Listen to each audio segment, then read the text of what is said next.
Chapter 60. You've gotta be fucking kidding me. I can't believe we're here again, Dontae muttered, slipping his hands in his black Hugo Boss suit. All four wolves wore their best suits today, this time dark with a white tie, and them with black. They all stood with their backs to the door of the city clerk's office dark in the middle. Why mess with tradition?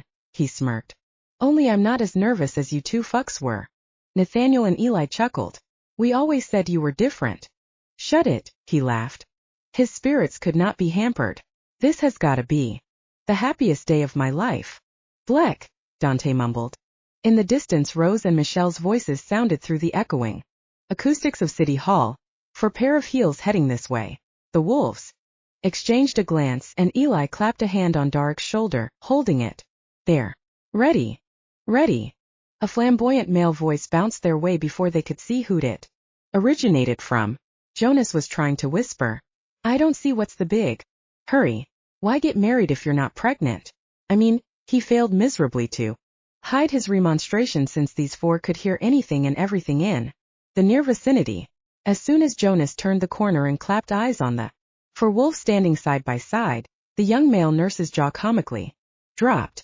What the fuck? He grabbed Talia's arm and whispered in her ear. Okay, now I get it. Lock it down, honey. Eli, Nate, and even Dontae had a hard time not laughing.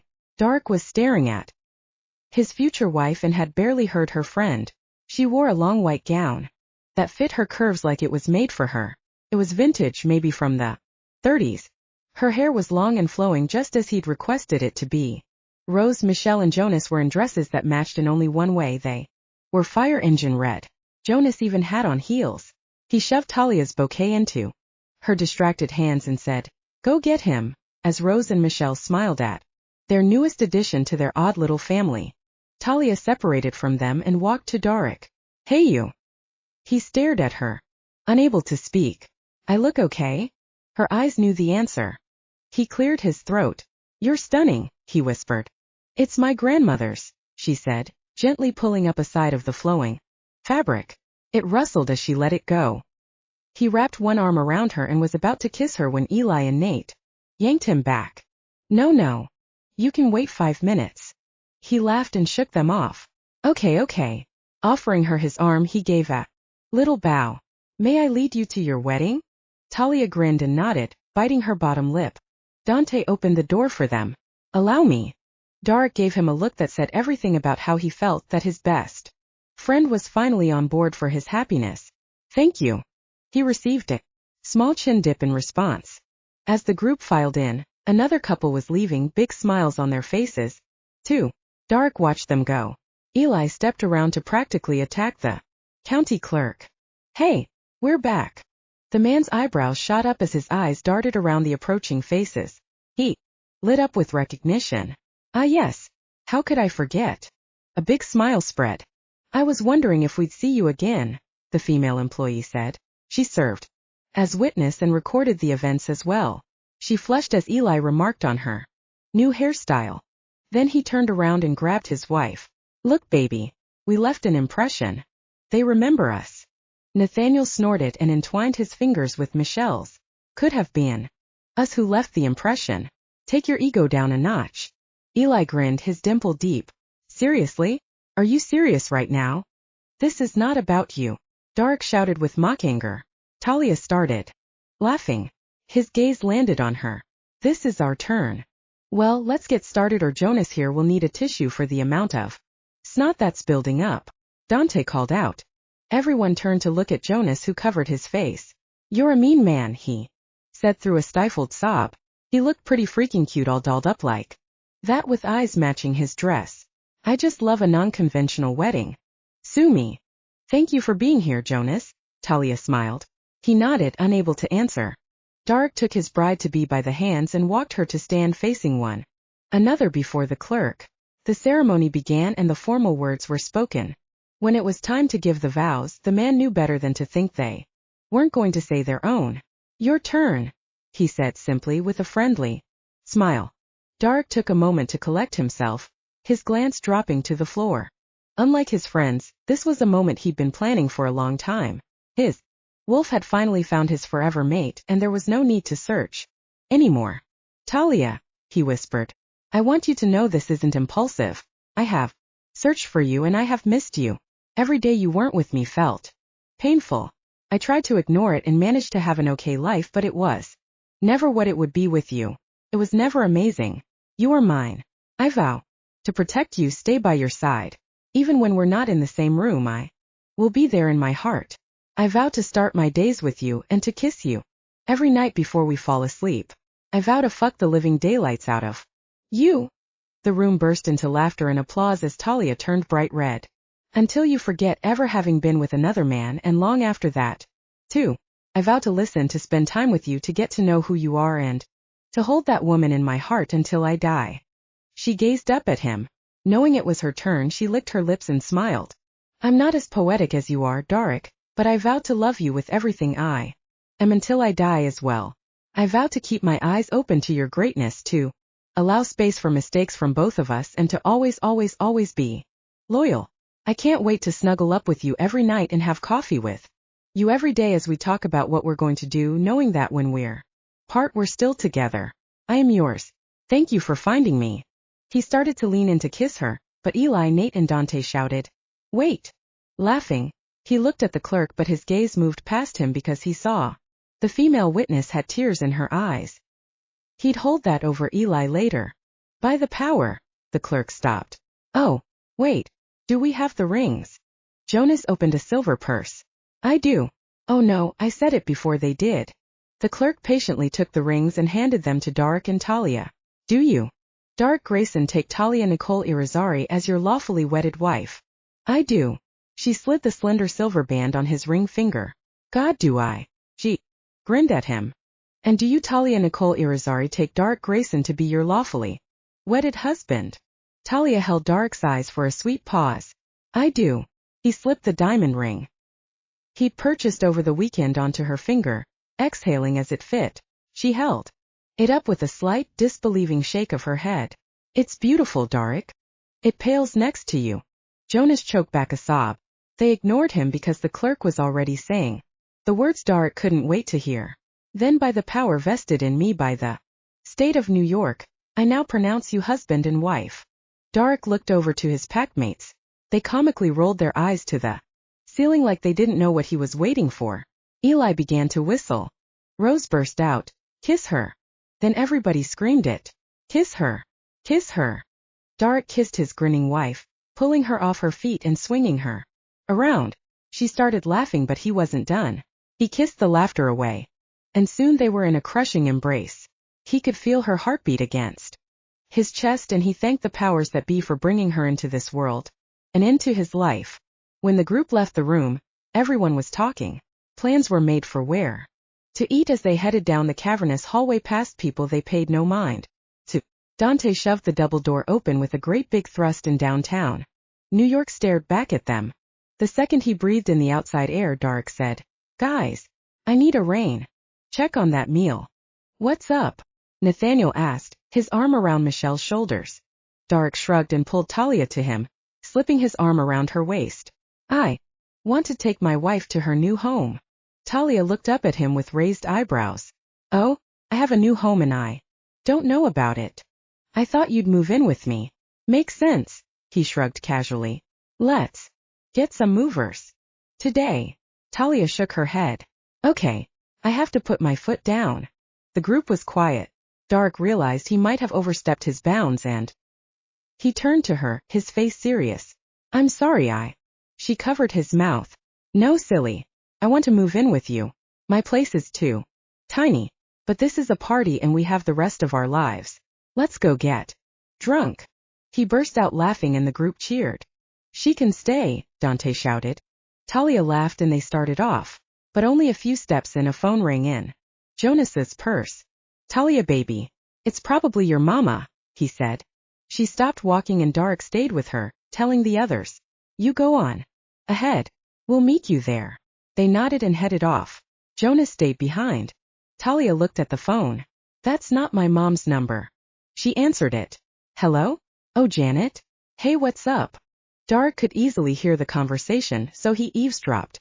It's Doris, Talia, Janet said. Oh no. Is she gone? What? No. The old biddy's still crackling. But I wanted you to know her. Kids are here. Talia's gaze shifted from the ground to Darek, then to Jonas as she told him.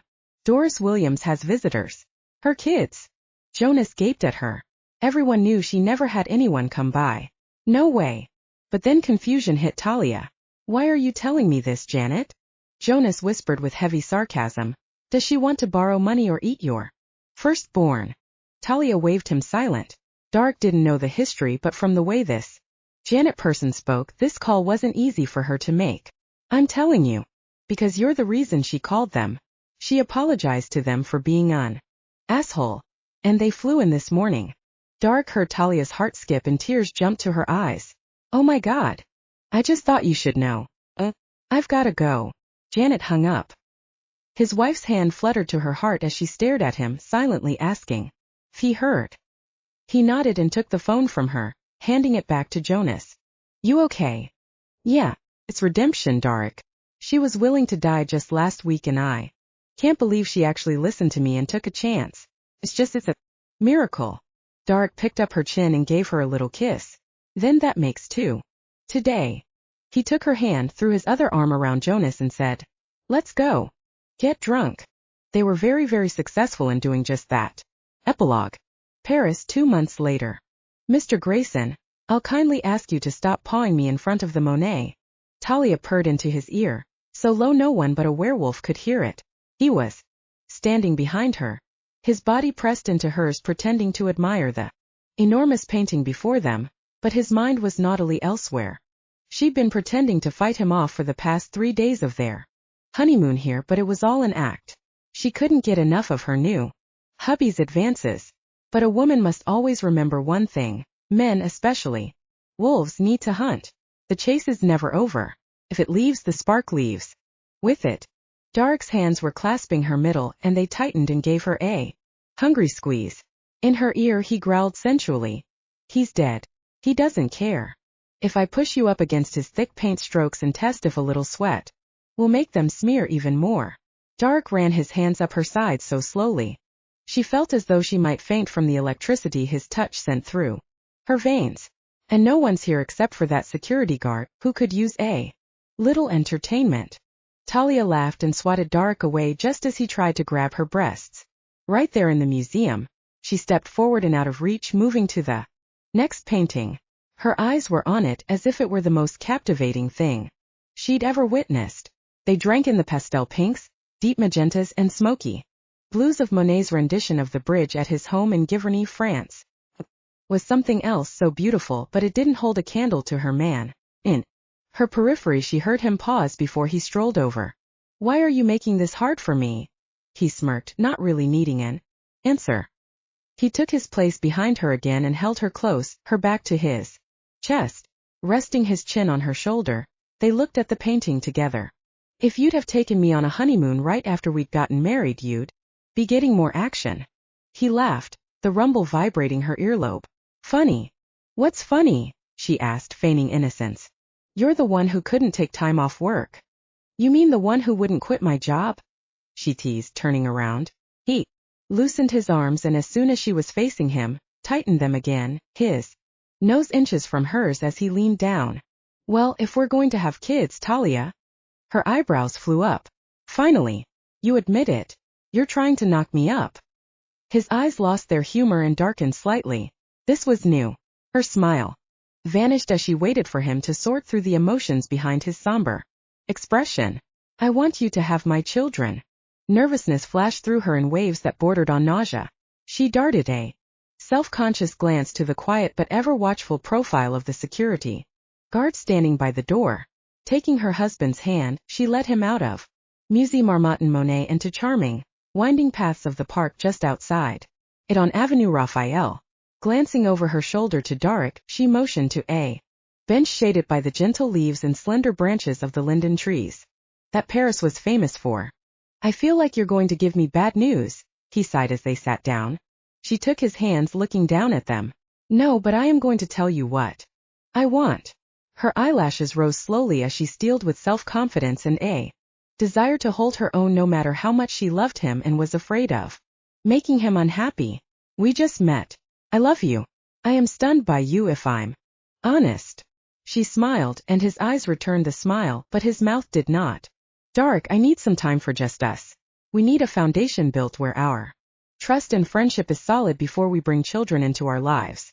But we're older, I might be saying something very different. But I'm not. And I want to love just you for a little while. He grinned at her and leaned in to press a tender kiss into her parted lips. Pulling away, he said, I thought you were going to say you didn't want children. A laugh burst out as she shook her head a little. No, I want them. But you've met my mom. They had kids so quickly that it became all about us. And I grew up wondering why my parents didn't kiss or hold hands, or even seem to love each other. I want them to see how crazy I am about you. If I had a baby now, I know I would love that little child so much that I would be distracted. Dark's eyes clouded over and his spine straightened. It was clear the idea that the child might come first in her affections had never occurred to him. He frowned and glanced to the street, images dancing in his imagination. We should wait. She stifled the laugh that time and scooted closer to him. Just a little while. Oh, and I'm not quitting my job, so let's just drop that too for good. From the corners of his eyes, he scrutinized her and then a smile relaxed his features, the wolf she'd come to know well, retreating once more. He had a fiery temper, this one, and she loved it. I want to take care of my wife. She laced her fingers into his ginger hair and pulled him in for a kiss. You do. He gave her one that she wouldn't forget for a very long time, pulling her onto his lap, the sunlight dancing on their faces. As he released her lips, he smiled and rose up, setting her standing on the grass. Entwining their fingers, they walked in a direction that had no goal, swinging their arms slightly and enjoying the warm air. After a while he surprised her. I don't really want you to quit. My wolf does. But I don't think I'd lose respect for you. She made a shocked sound and swatted his chest with her free hand. He laughed and kissed her fingertips and they walked, their pace nice and languid. He shrugged. You love your job. You help people. You're good at it. What are you going to do at our house? Watch TV all day and wait for me to get home? That'd be hot for about a minute. Well, when we have kids. Wolflings. She glanced over to him. She'd never get used the idea that she was going to have baby wolves, that they'd look like children first and then change at puberty was going to be absolutely bizarre. Wolflings. Right. Well, when we have those, I will be taking time off and then cutting my hours. That's different. You know what, Dark? His glance was filled with amusement. Yes. Let's stop talking about this stuff. It's turning me off and I'm in Paris. He laughed so hard he bent over a little, straightening up with a huge grin. On his face he scanned the street. What are you looking for? Shua, he whispered, his eyes going hard.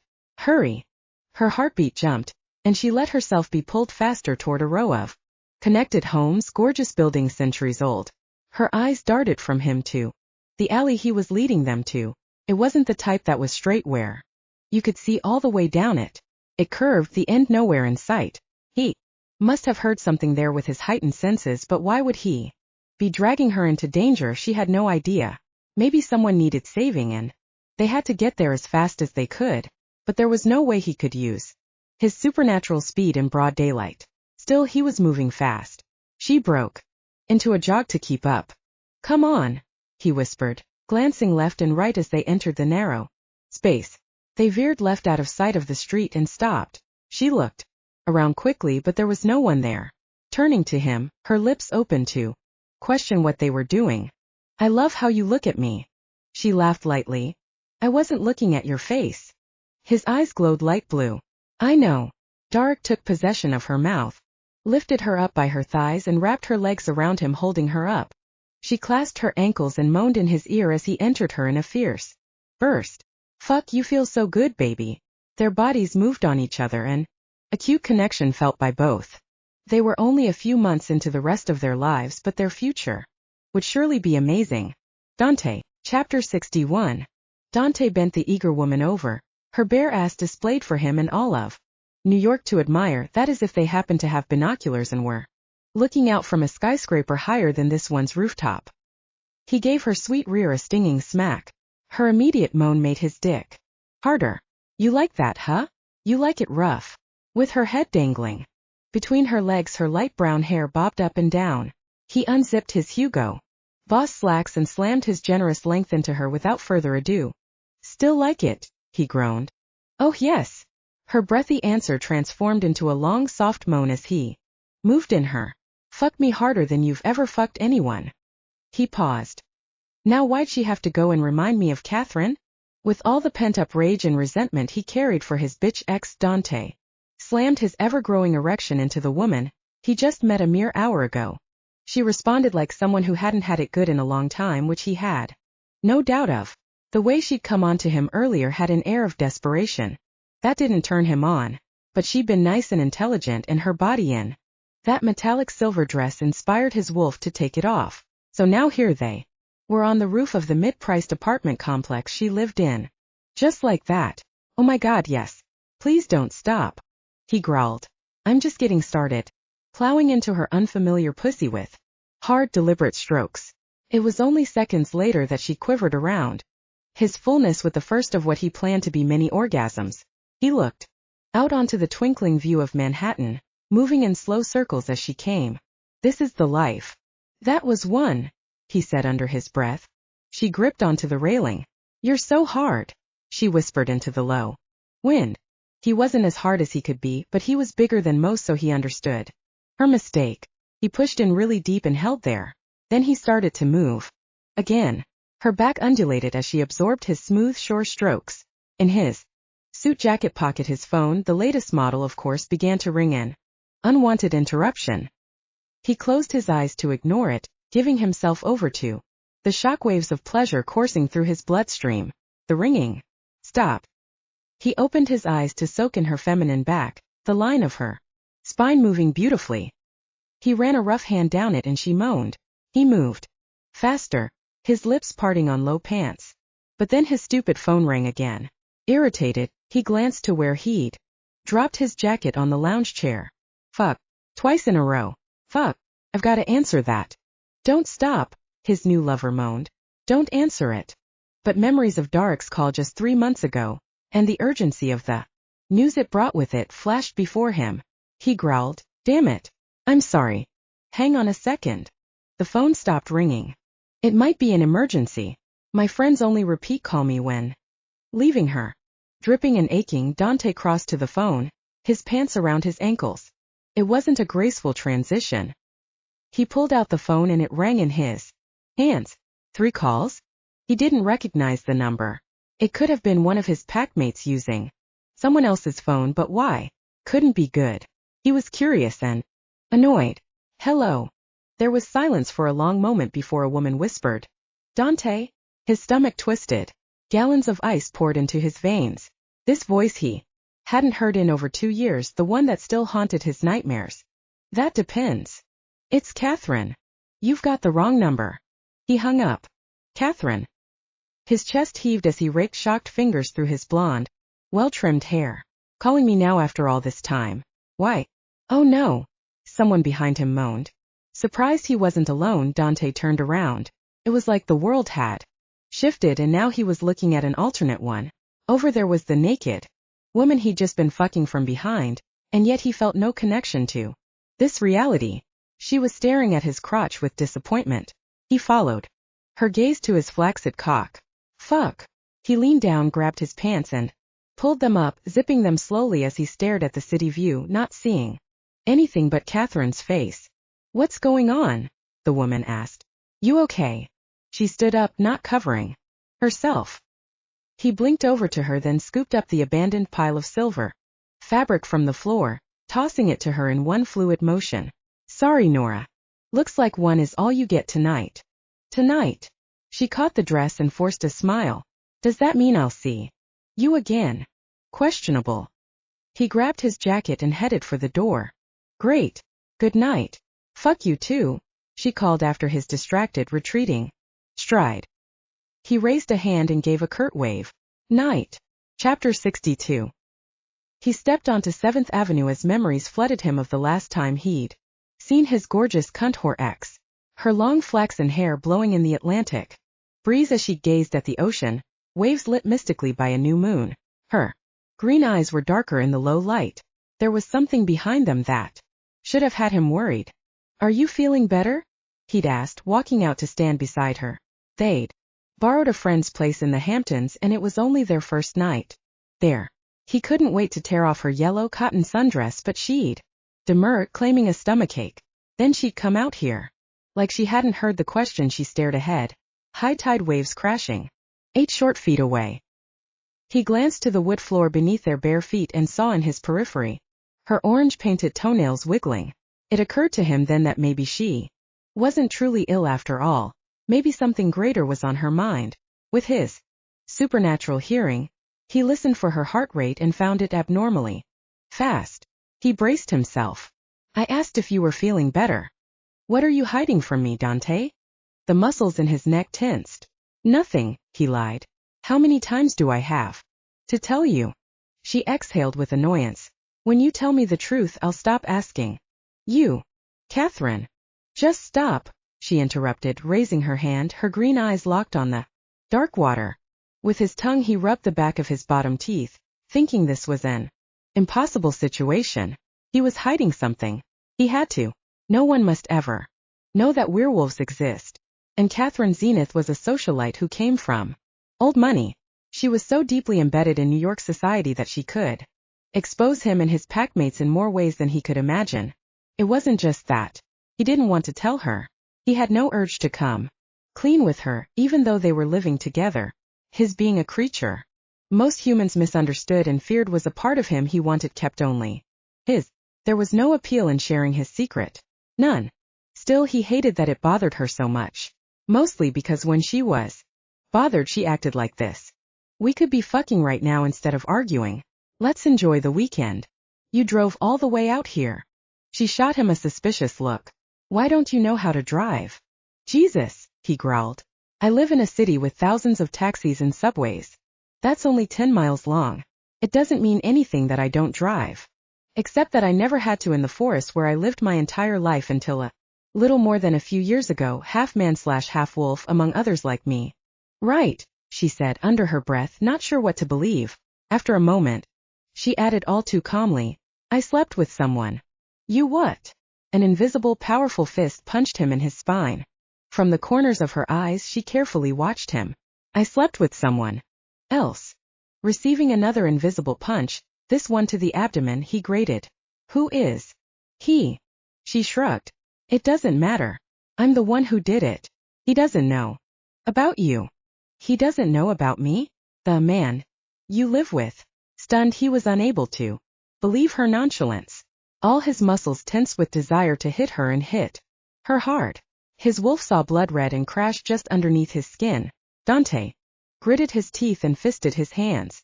She saw the war going on and cocked her chin in an invitation. Go ahead and hit me. Down, boy, down. His chest heaved and he struggled against his eyes changing. He could feel them want to, but their glowing would give his sacred truth away. It's over, he growled. That's all you've got to say, she sneered. Okay, how's this? You fucking cunt, it's over. She spun around, hair flying, and in the next instant the porch screen door clattered behind her. Dontae stared at it and started to follow. He gripped the wooden doorframe to stop himself.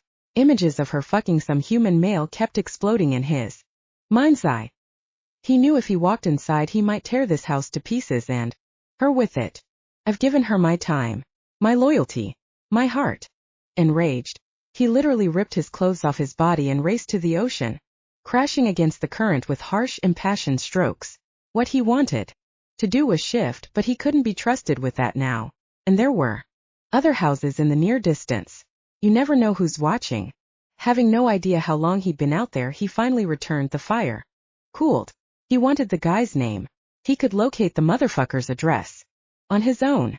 Naked, he dripped salt water into the house and shouted, Catherine, who the fuck is he? The only sound that returned to him was of rats scattering in the attic at his almighty bellow. Dontae searched the rooms even though he knew she was gone. Walking outside to look at the driveway, he saw the rental car missing too. Fucking whore, he shouted in agony. When he got back to New York, a very expensive cab ride later, Nathaniel, Eli, and Dark all convinced him not to kill the man whose name he did not yet know. It'll lead back to us. You have to think about the pack D. You can't do this. You're her ex. You're the first person they'll suspect. He'd roared, growled and snarled as they held him back in his wolf form. He fought them with everything he had, frenzied with desire to shred his home and all of her belongings with it. It was the one he lived in today and shared with her then, the 3-bedroom flat he'd purchased with the first big commission DDN Incorporated had received. The entire place reeked of her. I know you're hurting, Dark whispered in his wolf's ears. But let her go. She's not worth it, Eli grunted, gripping around his middle. From the other side where he was holding onto his strong neck, Nathaniel told him, You love this place. You just finished putting it together. You've earned it. Let her go. The next day movers showed up to pack her things. She was not with them. Dontae never called her. She never called him. Until now. Walking tonight on 7th Avenue. Dontae pulled out his phone and dialed his best friend. Dark reliably answered on the second ring. Yo. Meet me for a drink. There was a pause. Don't say no. He could hear it. Reflected in his own shattered voice that he needed this. Dark heard it too because he called out to his new bride. Babe, Dontae needs me.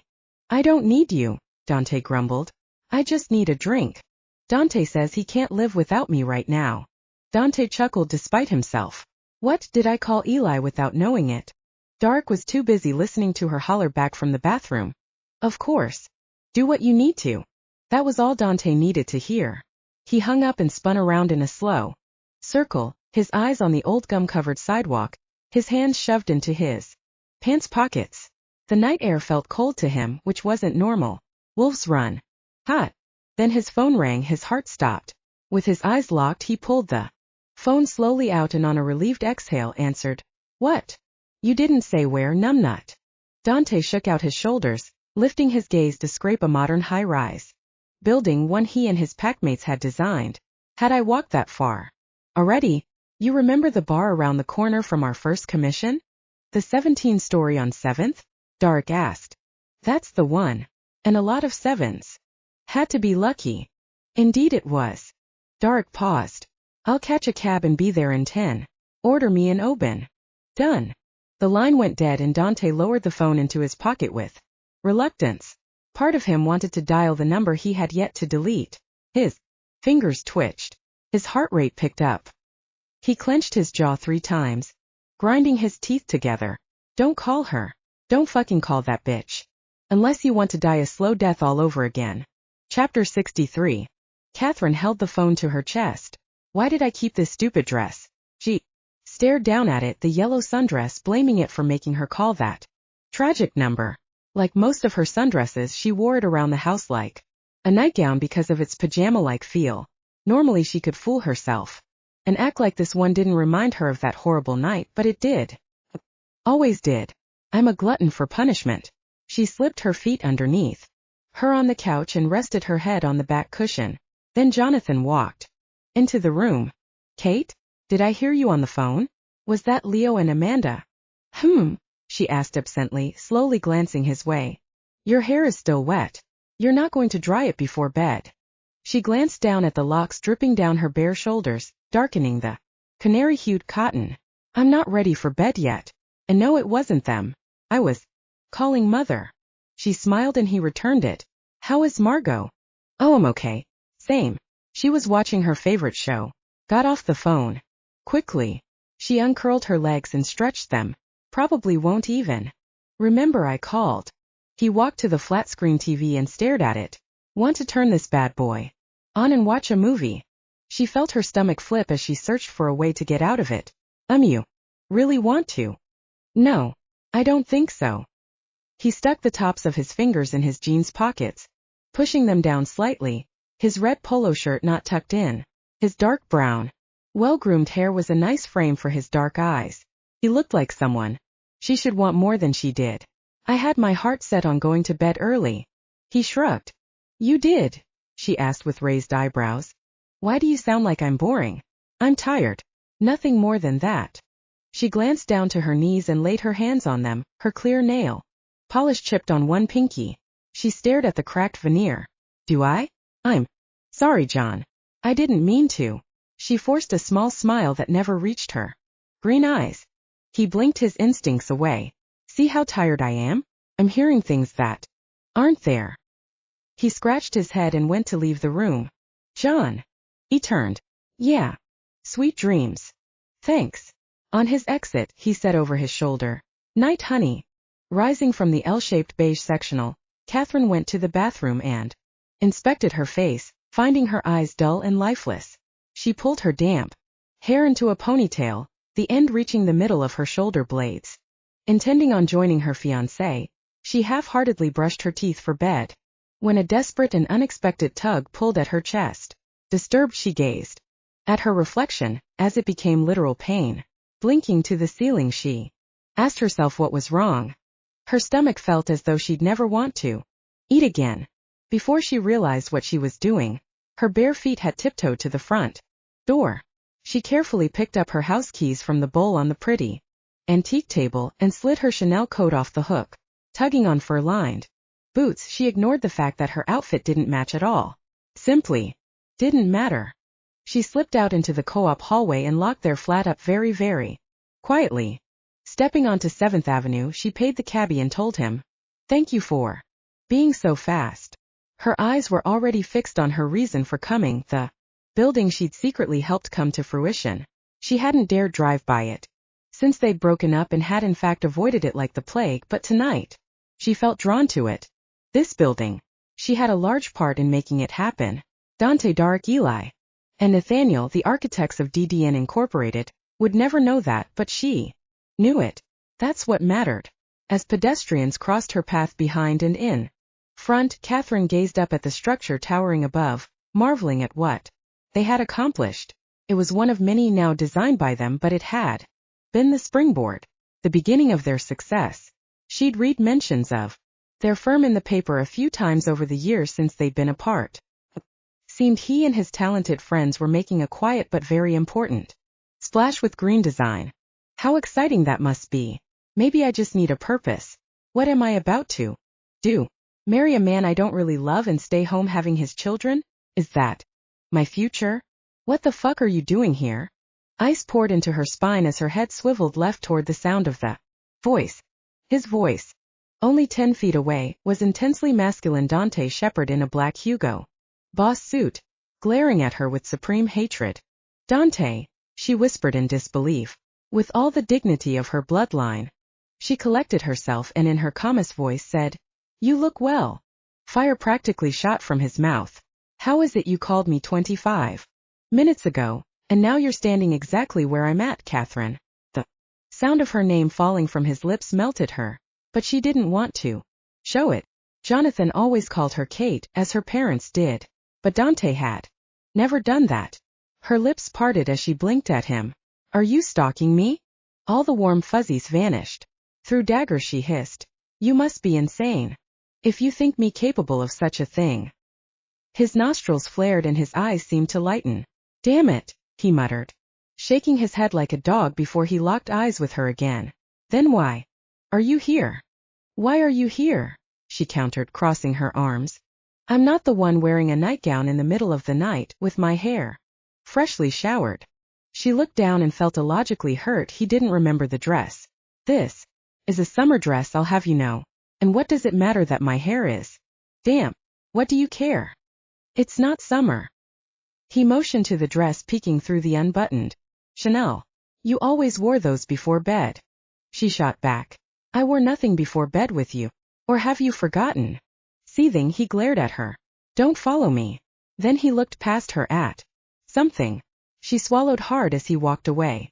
Turning quickly, she called out with a pained cry. Dontae. He froze, his back to her. His shoulders stiffened under his well-tailored jacket. He cracked his neck and she noticed he must have just gotten a trim. The line of his haircut was perfect.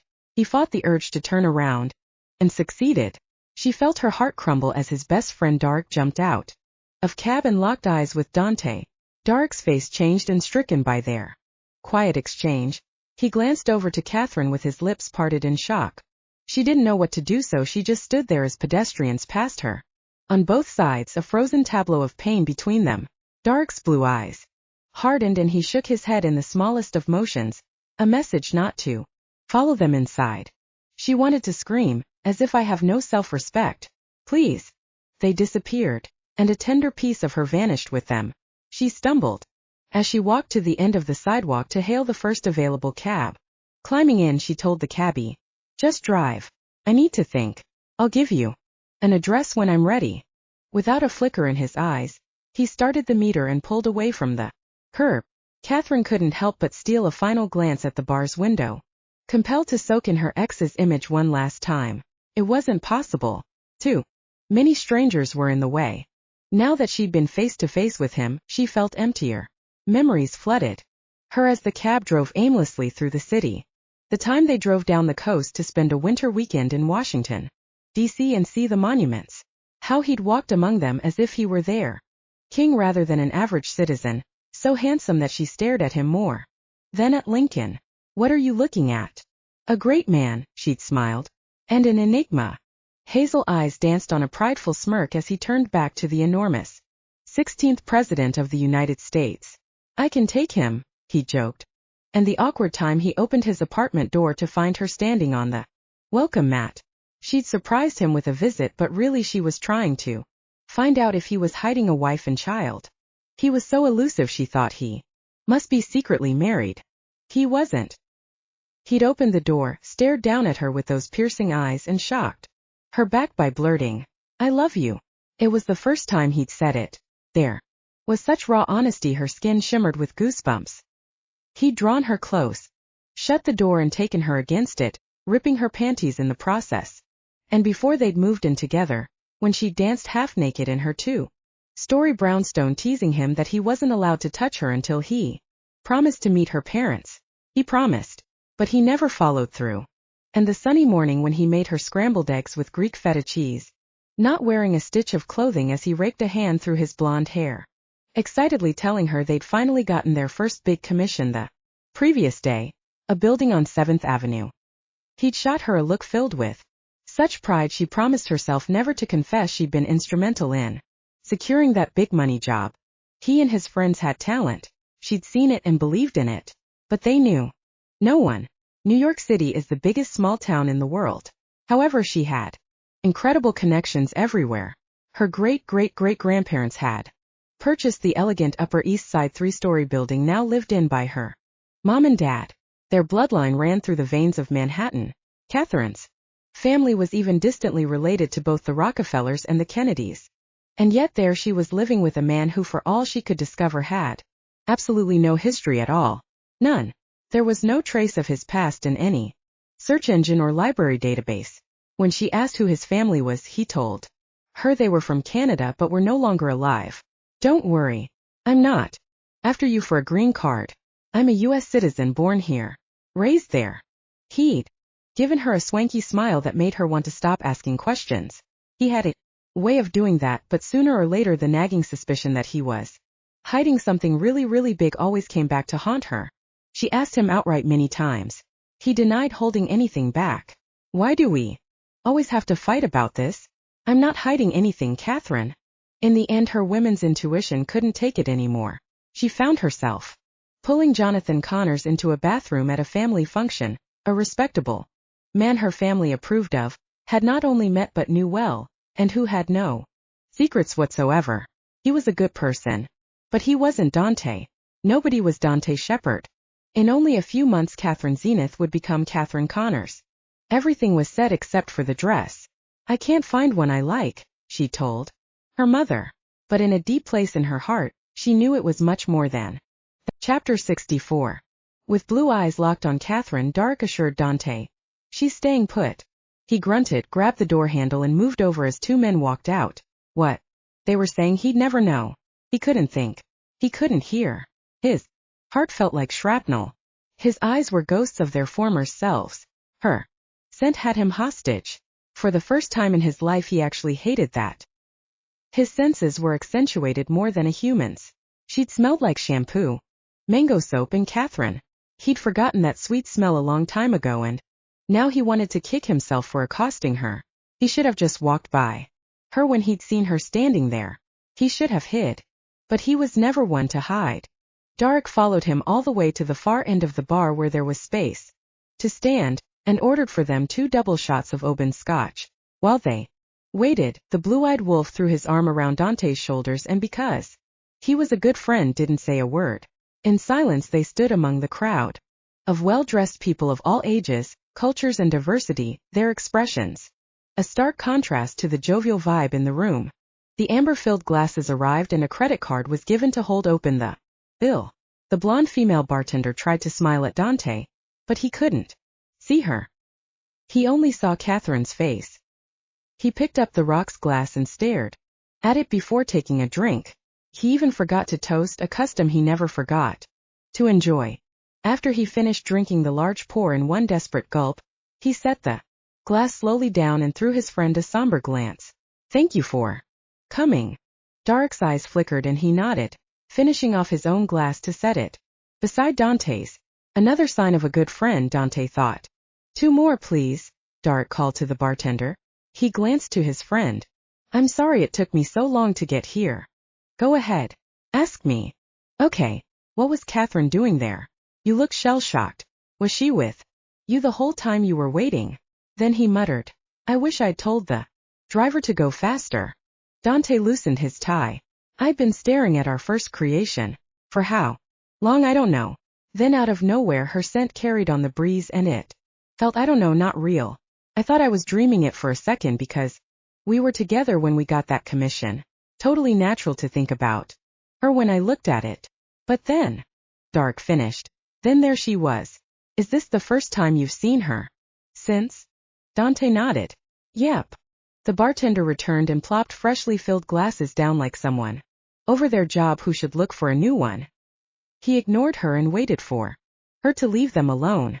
As soon as she was out of earshot, Dontae continued, "She called me earlier tonight. I don't know why she did or what she was doing then at our building. I mean, what the fuck, Dark? What the fuck was she doing there?" "I don't know." "Why'd she call you?" "Because she's fucking crazy." "How should I know? I accused her of stalking me." "But she hadn't." "Truth is, she's not like that, I know. It was an impulse. Because it seemed like she'd found me somehow."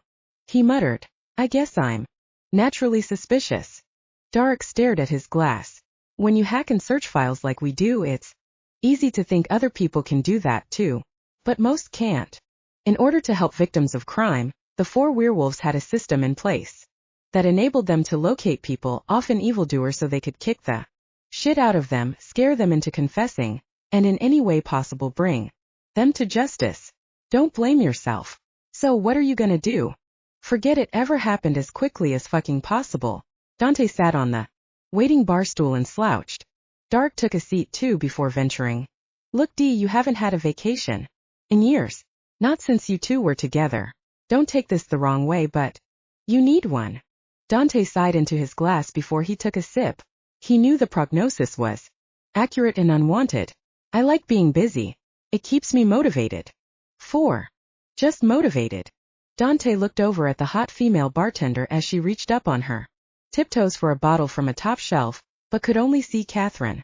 Her just like that in the kitchen, reaching up for curry in the cabinet, telling him her Indian cooking class was so much fun. "Just wait until you see what I can do. You're going to love this." Fuck. Why'd she have to be the one who gnaws at my psyche? The cheater? The liar? The whore who's probably been banging everyone in sight and then calling me to whine about it tonight, wondering how come she can't find love. He ordered another drink. They sat in silence as 2 more rounds went by. Nathaniel and Eli would have sat quietly with him too, although maybe Eli would have tried to make him laugh. He'd have succeeded, but it would not have been an easy undertaking for both of them. Eli was the least patient with Dontae's hatred of women. Well, hatred was maybe too harsh a word. But he sure didn't trust them, and all because of the flaxen-haired beauty whose ghost just ripped him to shreds all over again. Dontae sighed, motioning for the bartender to come over. "Another round?" she asked without emotion of any kind. "No," Dontae muttered. "Just the check. But use this card. Not the one he gave you." He handed her a black American Express card. Dark objected. "D, let me get this for you." "No. But thank you. For you know." The bartender glanced between them on a smile and turned to run the card. When she brought it back, she said, "So you're not a jerk after all." Dontae just snarled at her until she scurried away. Dark chuckled. Nice job. She's an idiot. As they headed for the door, he added in a voice that over the music, conversation and bad acoustics, only another werewolf could hear. Dark, seriously. You saved my ass. At least maybe I'll be able to sleep. Now. Anytime, anytime. He swung open the door and moved over to let two more schmoes come inside, probably needing to drink away some woman too. Females. What a lurid lot. That night in his bed, Dontae stared at the white ceiling and replayed what she had said to him in the Hamptons. I slept with someone else. He saw her face, her wiggling toes, the waves crashing under the moonlight, his world falling apart. They say time heals all wounds. Not always. Maybe it was the fact that his supernatural senses were heightened that made him remember things more acutely than a normal mortal would. Whatever the reason, every time he saw her lips open to say the words that lacerated his soul, he felt the old pain slice into him as if she'd confessed it tonight. Finally he threw off the blankets and went for his phone. His heart raced as he pressed the now memorized number. Just when he was sure voicemail would pick up, he heard her quietly whisper, Well, I never thought I'd hear from you again. Gruffly he demanded, Why did you call me tonight? There was quiet on the other end of the line. Except that for werewolves, there never is true silence anywhere, not when they chose to listen. One could block out the world if he wanted, but when it was necessary, the distant heartbeat of a bird could be heard with enough focus. With laser-like precision he tuned in. He wanted to hear her heartbeat to gauge how she really felt when she sounded this calm. It raced. It almost matched his. Almost. The sound was torture, so he immediately shut it out. Finally she said, I don't know why I called. You're going to have to do better than that, he growled. He knew his eyes were glowing, but so what? She couldn't see them. There was no reason to hide what he was right now. Let his wolf have a voice. They both deserved it after what she'd done. He could hear her tiptoeing towards something solid, a wall he guessed from the way her voice bounced back. I really don't know, she replied, sounding like she had tucked herself into a corner of a large room. Is there someone with you? He demanded. Are you hiding this call from someone, you cheating whore? I'm not cheating, she hissed. He could picture her green eyes becoming angry slits, her full lips tightened into a thin line. I'm having a conversation with you. I'm not fucking you. You call me when you've got someone sleeping in another room? That's cheating. You called me. Catherine, you called me first. She exhaled. You think awfully highly of yourself. No, I just don't think highly of you. She hung up. God damn it. Fucking bitch motherfucker. He threw the phone and watched it shatter against a wall. Storming to the balcony, he swung open the glass door so hard it came off the hinges. He stepped over the cockeyed glass and inhaled the New York City night air. His lungs were heaving. The crisp air felt good, but something was wrong. He looked down and was startled to find claws there instead of fingers. He shook out his shoulders as he struggled to gain control, quickly retracting the beast to its safe hiding place once more. God help him if someone saw him from another building. What the hell was that? He mumbled against the wind. I've not shifted even that little without meaning to since I hit puberty. He grabbed the railing with actual hands and gripped it tightly, huffing against a growing panic that threatened to envelope him. The Empire State Building was in the distance, an ever-present reason to love his view. He stared at it, struggling for breath. The changing colors of yellow, then blue, then purple brought him back to the human side of himself. He felt his wolf relax and roll itself into a submissive ball where it would sleep calmly, at least until he thought of her. Chapter 65. Catherine stared at the phone. A tear slipped unwanted down her cheek. Bastard, she whispered, wiping it away. Jonathan appeared in the living room doorway, wearing only plaid boxers and a deep frown. Kate. Standing in the corner like a 6-year-old in trouble, she gripped the phone to her chest. I woke you. He stepped closer, eyes darting from the phone to her guilty face. I'm guessing that wasn't your mother. Catherine sucked both of her lips into her mouth and shook her head. Who was it? John. Her tone made him freeze in his tracks. Oh shit.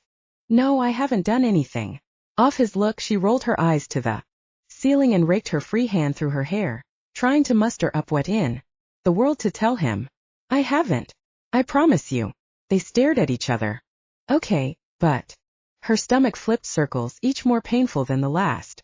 This was her chance to make a run for it, or to commit to him for good. He was a good man.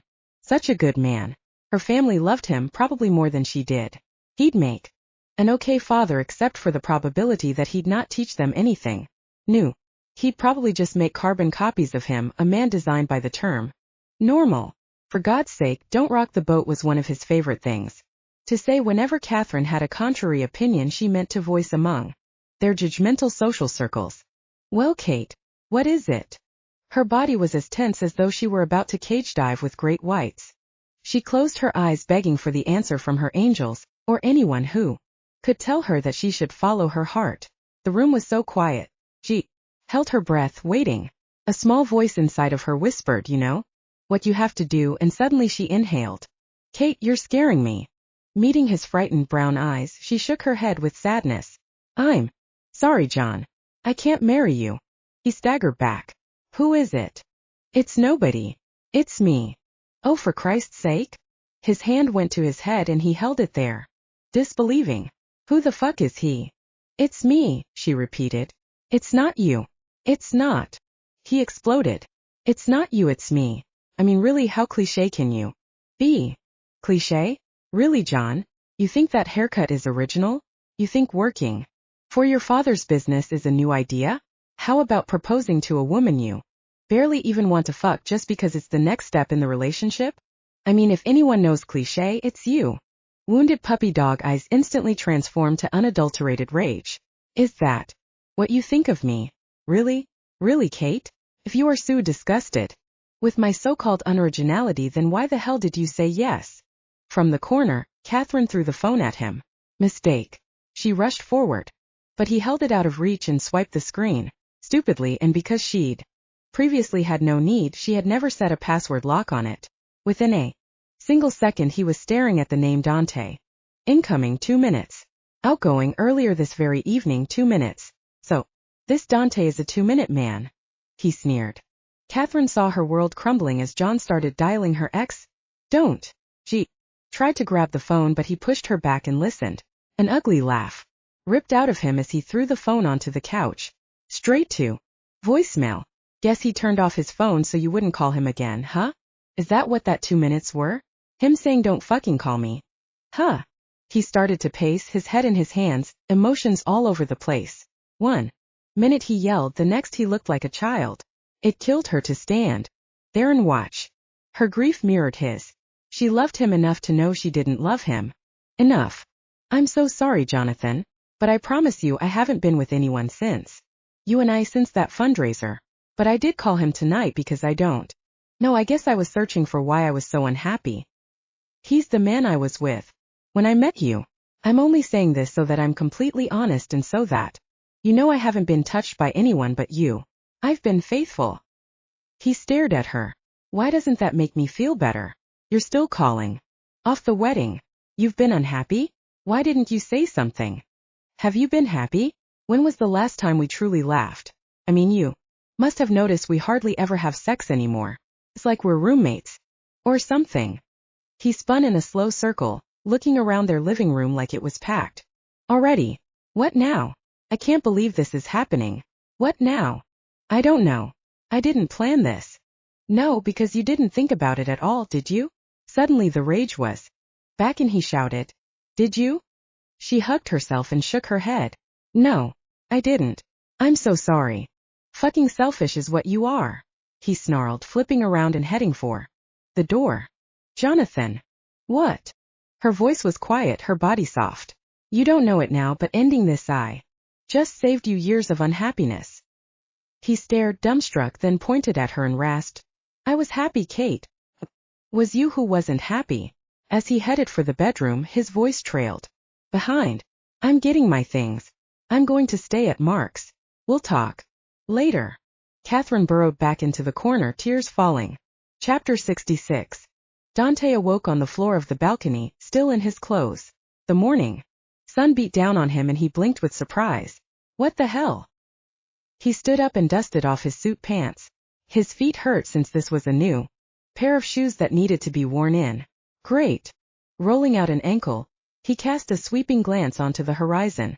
The city was awake, the sky spattered with puffy clouds peeking between dozens of skyscrapers. He turned to find the glass door out of whack. Exhaling impatience, he slid it back on its hinges, then back and forth to test it. Was fine. Well, at least this still works. Walking inside, he glanced to the clock on the DVD player. 11:11 a.m. He froze and blinked at it, unable to believe his eyes. What the hell? He said again, then caught sight of his phone lying in fragments. Oh great. No more alarm then. He strode to his office, nearly knocking down the Julie Tremblay sculpture in the process, swearing at himself for almost ruining one of his prized possessions. Her use of recycled materials matched the integrity of his partner's design goals. He raked a hand through his hair and headed for his iMac. Hitting the keyboard, he knocked it out of sleep mode, glowered at the screen, and plopped down on the expensive high-back desk chair. Quickly he CC'd an email to Nathaniel, Eli, and Dark. Slept in. Phone's dead. I'll be there ASAP. As soon as he hit send, he jumped up and headed for the bathroom, easily the size of a small New York studio. He hadn't held back when he'd renovated this unit. After the co-op approved him, he'd gutted the place to match his taste. Everything elegant, shining, black or charcoal gray with the ceilings white. For added feeling of space, his bathroom had 2 shower heads with room for people not to. There was a separate jacuzzi bathtub. If he and his wolf friends were going to live like humans, they should live like the best of them, since by default werewolves were superior already. Not that human beings would see it that way. He ran the water extra hot and stripped off his clothes, kicking the annoyingly tight shoes aside with extra gusto. As soon as the scalding water hit his sore back, he sighed long and loud. Then he turned and got a surprise. Felt a little better than he thought it would. He glanced down. What the fuck? He was hard as a rock. Now that he was paying attention, it occurred to him that his wolf was clawing at him. Again, not normal since he'd hit puberty. He was the master, his wolf the domesticated pup. Except not today. Dontae let the stream almost burn his face, shaking out his blonde head in it. He found his hand traveling to relieve himself of the ache that had become an insistent throb. Motherfucking Catherine, he muttered as he stroked himself. The pulsing in his veins was intense and immediate. He groaned and opened his mouth, allowing the spray to enter his lips. He drank and ducked his head under the strands of his hair, a perfect pathway for the rushing water. He gripped his length hard and gave himself a tug, masterfully pulling the sheath up and down. His hips began to move, and with one hand he grabbed onto the tile in front of him, thick fingers spread. He became unreasonably hard and threw his head back, the water pouring onto his chest and abs. His juices came quickly, merging with the burning hot water. He moaned loudly, jerking the final strokes until he slapped both hands on the tile wall and panted. So that happened, he said on a low exhale, shaking his head. Turning off the fountain, he heard in the distance an email alert coming from his office. He grabbed a black bath sheet and dried his hair with it as he left wet footprints all the way down the hall. No meetings today. Just court stuff. Stay home if you want. Dark. He stared at the reply, considering it. What the hell am I gonna do here all day? He started to type a refusal, but another email came through. Dark told us you saw the devil incarnate. Get in here and get your mind off her. Nathaniel. Well, now he was stuck, being told to do the thing he was going to made him not want to do it anymore. He started to type, but a third email showed up in the inbox instantly. Come let me hold you and make you forget you ever loved women. I adore you. Eli. Dontae started laughing, which for him was one guffaw followed by a shake of the head on a low lingering chuckle. He stared at the screen and dried himself off with the enormous towel, thinking about what he wanted to do. Bending over, he typed the best idea he'd ever thought of. Leaving town for a few days. Going to the woods. Phone is dead. I'll be fine. Don't wait up. D. He waited for the responses he knew would bounce back immediately.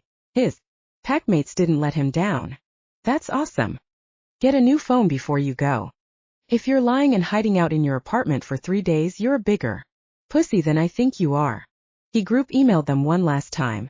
Dark, stop watching Supernatural. Dean is not a good role model for vocabulary choices. Nathaniel, I'm a big boy. I'll be fine. You know this. Eli, fuck off you dickhead. I adore you too. Leave Rose for me and it's on. He grinned and turned off the computer, dropped the towel over the back of the chair to air dry and headed naked to his bedroom to pack. Chapter 67. Why do you need to borrow the bins? Margot Zenith asked. Catherine could picture the emotionless stare as though her mother was in front of her and not at Daniel, the uber-expensive Upper East Side restaurant she loved, where she was no doubt on her third glass of Illumination 2008 Sauvignon Blanc. I'm going away for a few days. At least. But if you guys need it, I can always rent one. It's no big deal.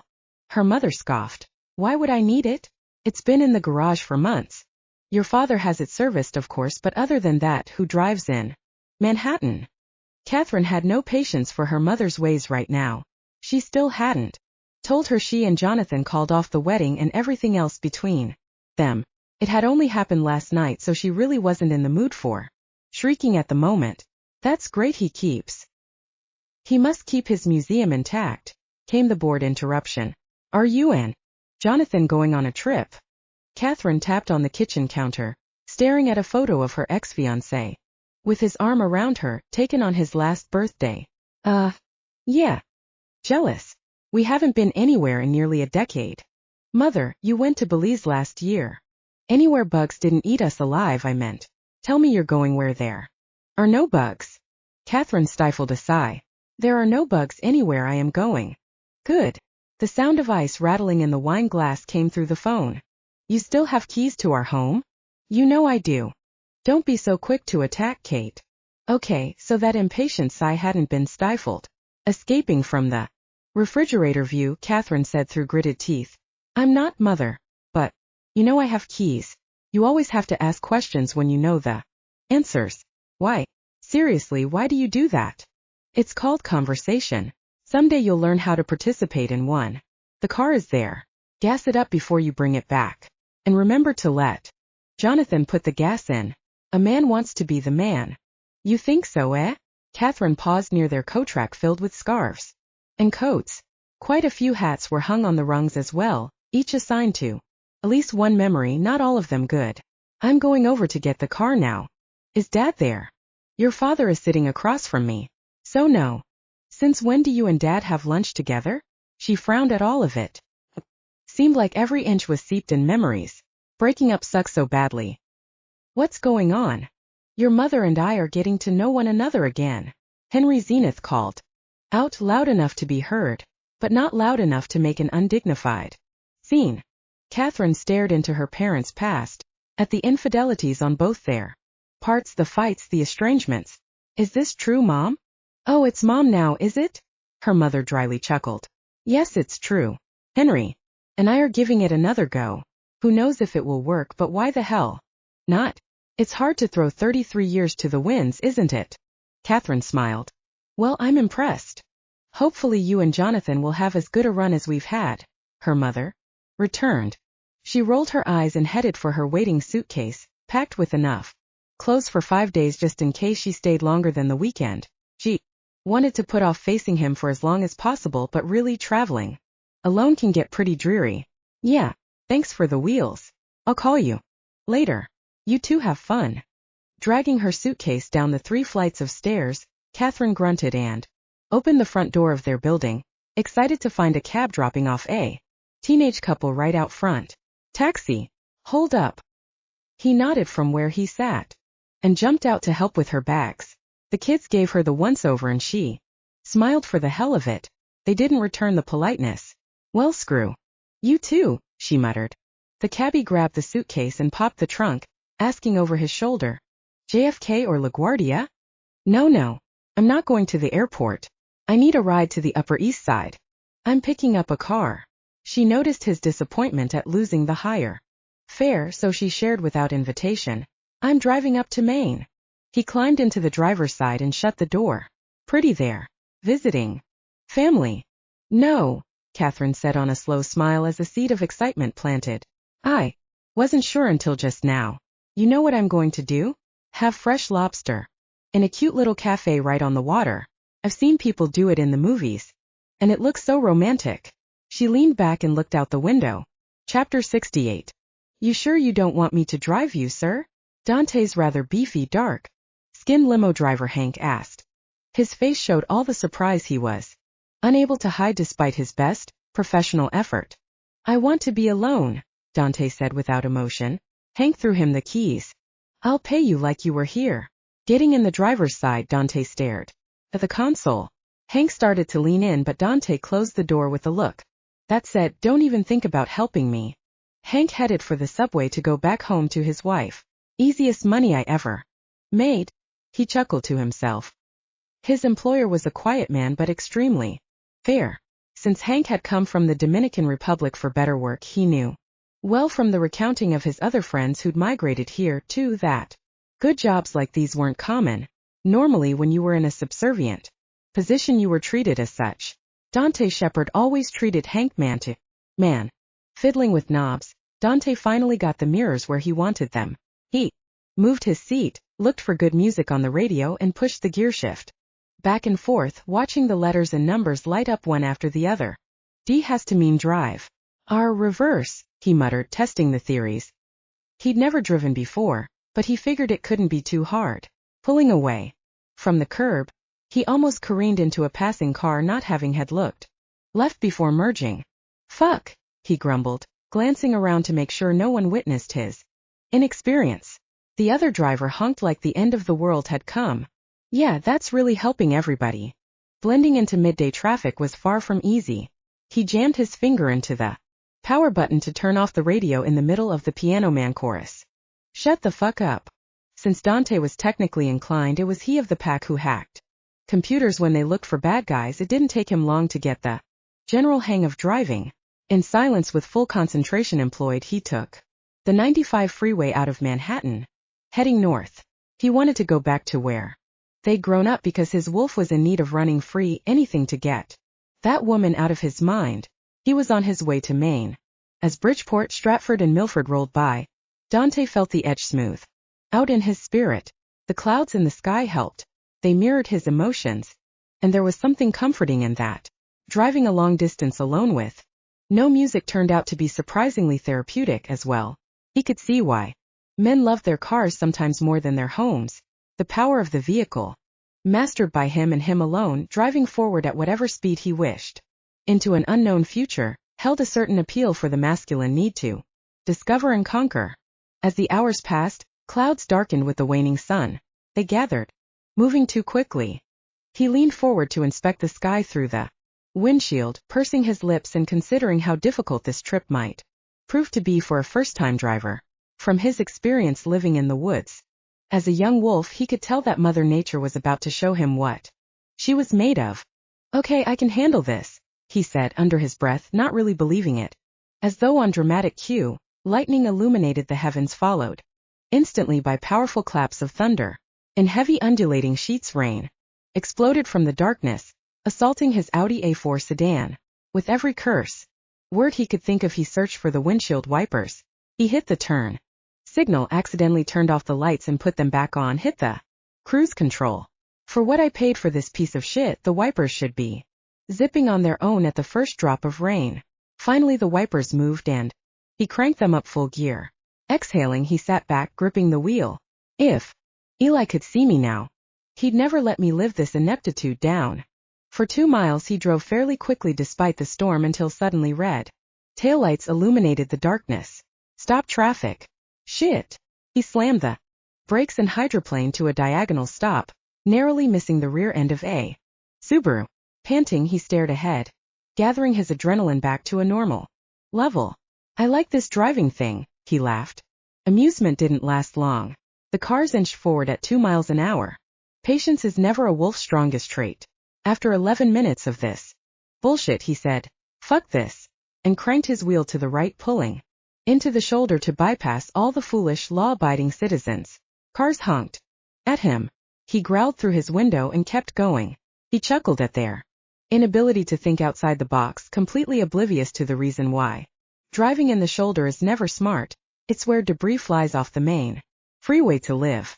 In the darkness of the thunderstorm, he barreled over large busted tire shards like he was in a Jeep.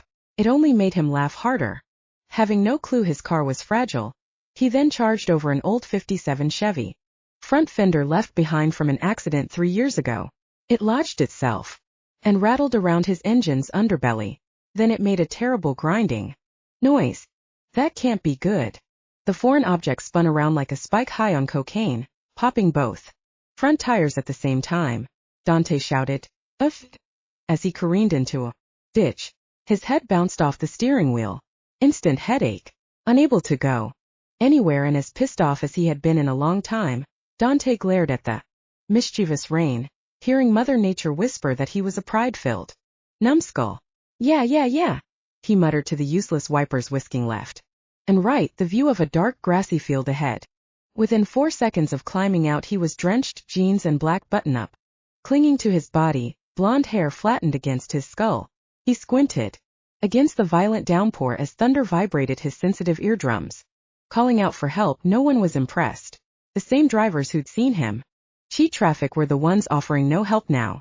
One even rolled down his window and shouted, "Serves you right, you selfish prick." Dontae dropped his arms and snarled at them.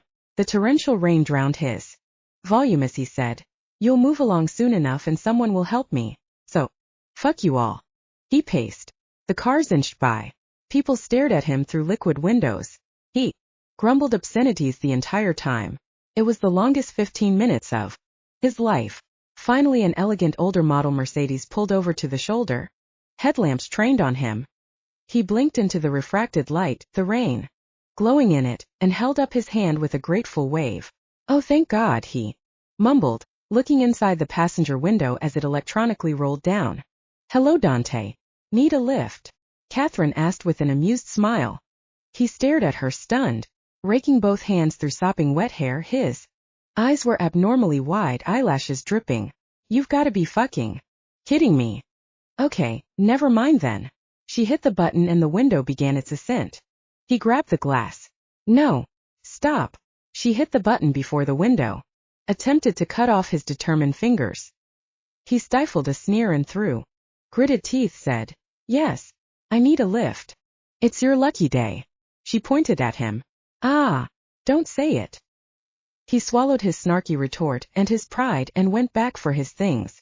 Brilliant lightning flashed above, taunting him as he leaned inside the car to pop the trunk and grab his coat from the passenger seat. Slipping the keys into his pocket, he grumbled as he procured his suitcase from the trunk and carried it through the downpour to her car's back seat. Hurling it in without care, he shut the door and slopped himself into the front seat, slamming a barrier between him and the blasted rain. He was suddenly very aware that he looked like a wet rat, and very ridiculous. "You're welcome," she chuckled, hitting the turn signal to rejoin the line of crawling traffic. "You know, I saw someone in an Audi escape to drive on the shoulder, but I had no idea that asshole was you until I saw you standing there all. Can we just drop it?" he muttered, looking out the window. "I need a ride to a mechanic or something. Or a phone." He turned to her with hope. "You have a phone, don't you?" "No. It's broken." Her eyes flickered and she looked back to the windshield. "Well, we'll have to find one then. I left mine at home." She turned up Take Me to Church by Hosier. Her fingers tapped the wheel in time with the song's heartbroken beat. And then suddenly she reminded him of an old habit he'd loved of hers. She always hummed with music. He glanced over, remembering sneaking a quick glance at what she was wearing. Tight dark blue jeans and no shoes, feet cozy in white ankle socks. Tips of yellow sneakers waited beneath her seat.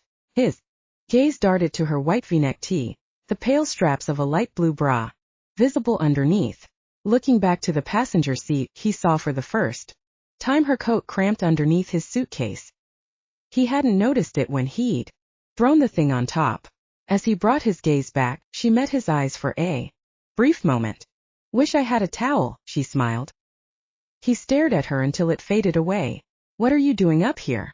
Is this your car?" "It's my parents' car, which you would know if you'd ever come over to their home. And I'm going to Maine." She paused at his expression.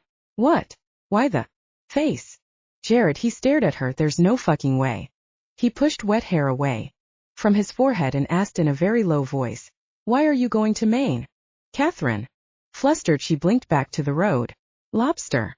I've never had it there and I've always wanted to. Pointing ahead, she glanced over to him. Oh no, looks like an accident. He turned and saw ominous lights of both fire engine and police cars spinning through the storm. He and Catherine were quiet as they waited to see how bad the damage was. A car was turned over, the driver nowhere to be seen, probably already taken away by a speeding ambulance. 2 more driverless cars lay on one another in the fast lane. A tow truck was busy pulling the upturned vehicle out of the slow lane. The cars inching by had been doing so by way of the shoulder, and now that one lane opened up, traffic increased from 2 miles an hour to 10, the curiosity getting the best of them as they passed. Catherine sighed. I hope everyone's all right. Dontae pointed at another tow truck waiting by the side. Maybe that guy can get my car. She shot him a look that made him instantly regret having said that. He dropped his hand. But I'm sure he has better things to do right now. She looked back at the road and increased her speed, now finally able. The rain came harder and she checked the wipers, but they were already doing their best. There were no lights on the side of the road to guide her. We'll take the next exit and get you help. He heard her tone. She couldn't wait to get rid of him. He pulled at the sticking fabric on his legs and, feeling like a real asshole, looked out his window in silence.